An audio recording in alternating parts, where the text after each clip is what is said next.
नमस्कार बंधुगण बंधु माने आपण मानकु आज रही ज्योतिष कार्यक्रम को स्वागत। तेबे बंधु माने 2025 रु 2027 वर्ष पर्यंत एही सबु राशि व्यक्ति विशेष माने हेबा पई जाउछंती महान भाग्यशाली। प्रभु भोला शंकरंकर आशीर्वाद रु सहित केतु चलन एमानक भाग्य रे आनिब बहुत बड़ परिवर्तन, जहा फल कि एही सब राशि व्यक्ति विशेष माने केतु चलन करिबा द्वारा राजगादी रे बसिबा पई जाउछंती। तेबे बंधु माने आजिर ए वीडियो रे आमे माने जानिबा पई जाउछंती वर्ष 2025 ठारू 2027 पर्यंत आपणकर राशि रे केतु चलन करिवे। एहार प्रभाव रे किछि राशि व्यक्ति विशेष मानकर भाग्य रे परिवर्तन आसीजिवो, जहा फल रे कि एही राशि व्यक्ति विशेष माने तांको भाग्य रे उज्जवल हेबो। तेबे बंधु माने आमर ए ज्योतिष शास्त्र अनुसार केतु एक छाया ग्रह बोली माना जाई थाए, जाहाकु निश्चिंत एवं अमंगलकारी बोली सूचना प्रदान करा जाई थाए।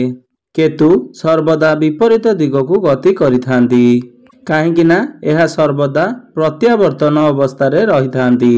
तेणु ज्योतिष शास्त्र मध्यरे थिबा ग्रह मानक मध्यरु केतु ग्रह को सबुठारु अधिक कठिन ग्रह बोली विवेचना करा जाई थाए। केतु ग्रह सर्वदा गोटिए राशि रु अन्य राशि को चलन करिथांती बा सेही राशि व्यक्ति विशेष मानकर भाग्य शुभदायक स्थिति देई गति करिथाए।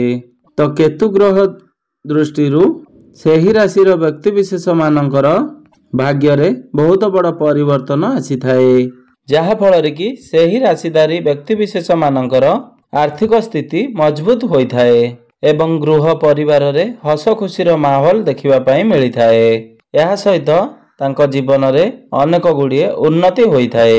तेबे बंधु माने केतु ग्रह 2025 मसिया मई मास 18 तारिख दिन कन्या राशि रु बाहरी सिंह राशि को चलन करिवे। बंधु माने एही चलन दीर्घ 18 वर्ष परे 18 मास पर्यंत रहिबो। एही सिंह राशि रे अवस्थिति समय रे किछि राशि व्यक्ति विशेष मानक पई शुभ समय आरंभ हेबा पई जाउअछि, जहा फल रे कि केतुंकर चलन हेतु किछि राशिंकर व्यक्ति विशेष मानकर जीवन रे किछि परिवर्तन हेबा पई जाउअछि। जेउ राशि रे बा कुंडली रे केतु मजबूत अवस्था रे थांती सेही राशि व्यक्ति विशेष मानकर भाग्य अत्यंत उज्जवलमय होई थाए।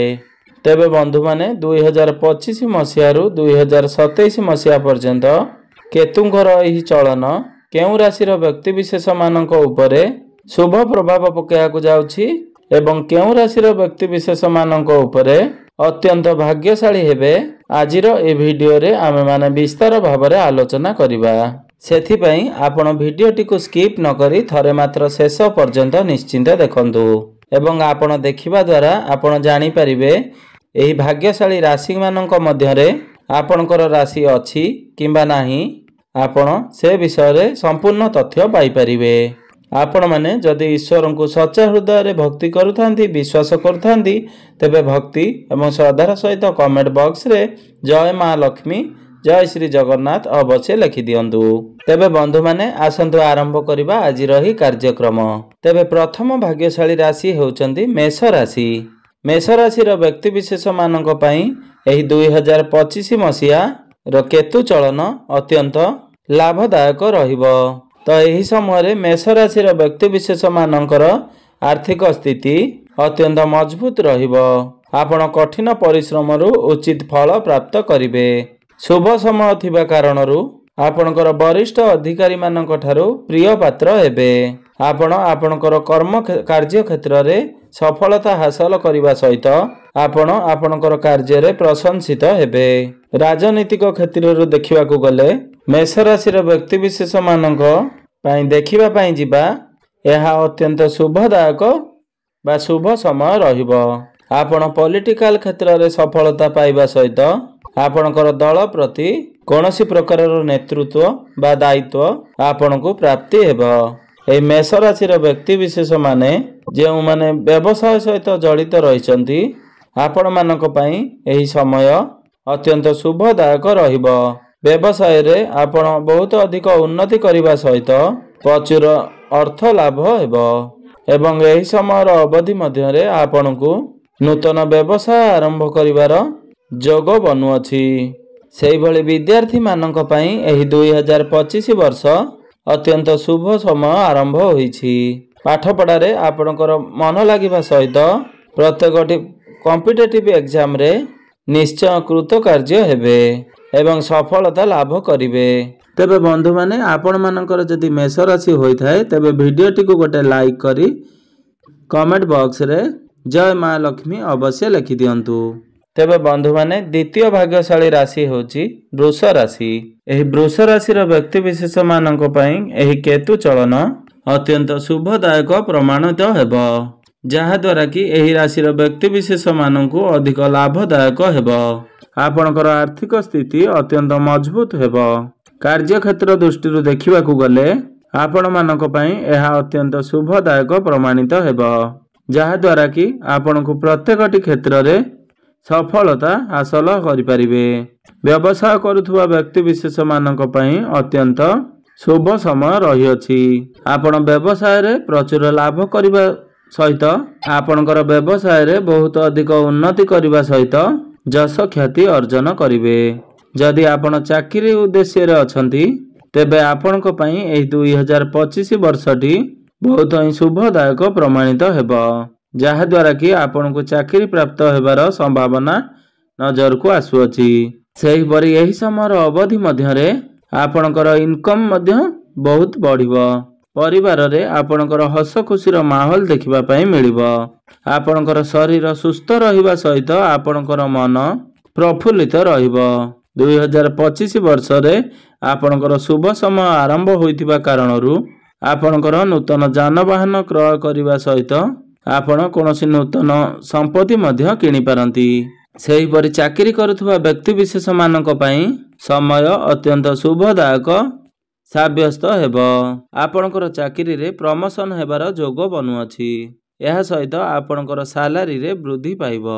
ଆପଣ ଚାକିରି କ୍ଷେତ୍ରରେ କୌଣସି ଦୂର ସ୍ଥାନକୁ ଭ୍ରମଣ କରିବାର ଅବସର ପ୍ରାପ୍ତି ହୋଇପାରେ।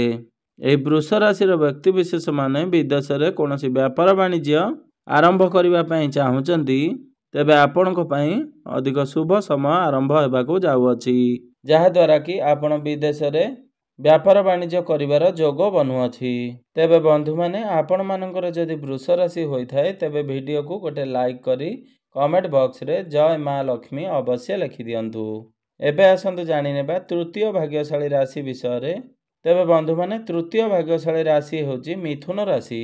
ମିଥୁନ ରାଶିର ବ୍ୟକ୍ତିବିଶେଷମାନଙ୍କ ପାଇଁ ଏହି 2025 ବର୍ଷଟି ଏବଂ 2027 ମସିହା ପର୍ଯ୍ୟନ୍ତ ହେଉଥିବା କେତୁ ଚଳନ ପ୍ରଭାବ ଏମାନଙ୍କ ଉପରେ ଅତ୍ୟନ୍ତ ଶୁଭଦାୟକ ପ୍ରମାଣିତ ହେବ, ଯାହା ପାଇଁ ଆପଣମାନଙ୍କର ଏହି ଅବଧି ବେଶ ଲାଭ ପ୍ରଦାନ କରାଇବ। ଆପଣଙ୍କର ପୂର୍ବ ଅପେକ୍ଷା ଆର୍ଥିକ ସ୍ଥିତି ମଜବୁତ ରହିବ ଏବଂ ବହୁତ ଦିନରୁ ଆପଣଙ୍କର ରହିଥିବା ଆଶା ଏବଂ ଅଭିଳାଷା ଗୁଡ଼ିକ ପୂର୍ଣ୍ଣ ହେବ। ବହୁତ ଦିନ ଧରି ଅଟକି ରହିଥିବା କାର୍ଯ୍ୟ ଗୁଡ଼ିକ ଆପଣ ସୁରୁଖୁରୁରେ ସମ୍ପନ୍ନ କରିବେ।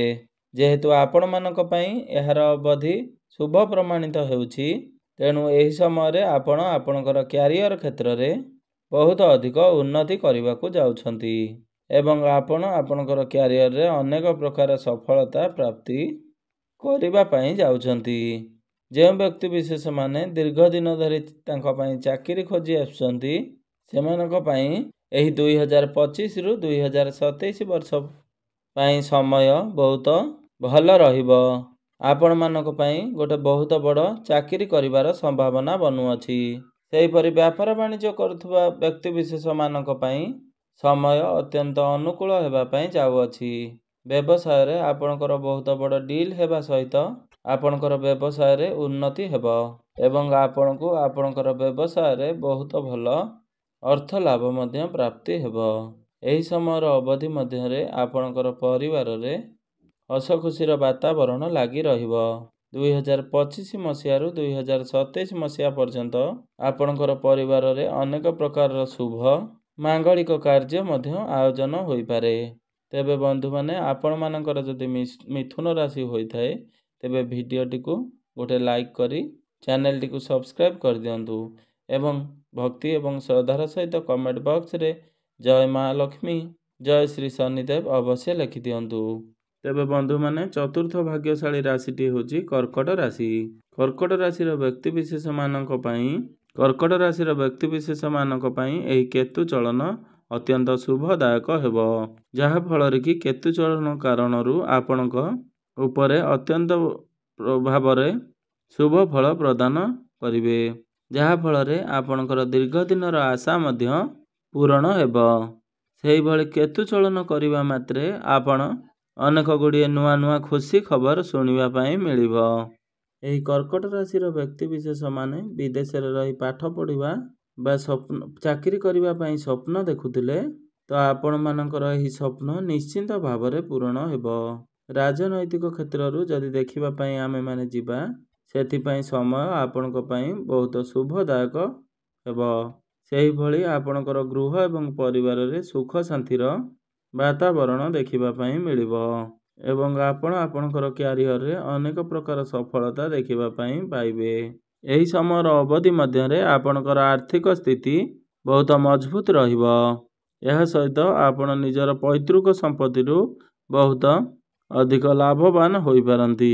ତେବେ ବନ୍ଧୁମାନେ କେତୁ ଚଳନ କରିବା ଦ୍ୱାରା ଆପଣମାନଙ୍କ ଉପରେ ଅର୍ଥାତ୍ କର୍କଟ ରାଶିର ବ୍ୟକ୍ତିବିଶେଷମାନଙ୍କ ଉପରେ ଏହାର ଅତ୍ୟନ୍ତ ଶୁଭ ପରିଣାମ ରହିବା ସହିତ ଆପଣ ନୂତନ ଜମିଜମା କିମ୍ବା ଭୂମି କିମ୍ବା ଯାନବାହନ ଇତ୍ୟାଦି କିଣାକିଣି କରିପାରିବେ।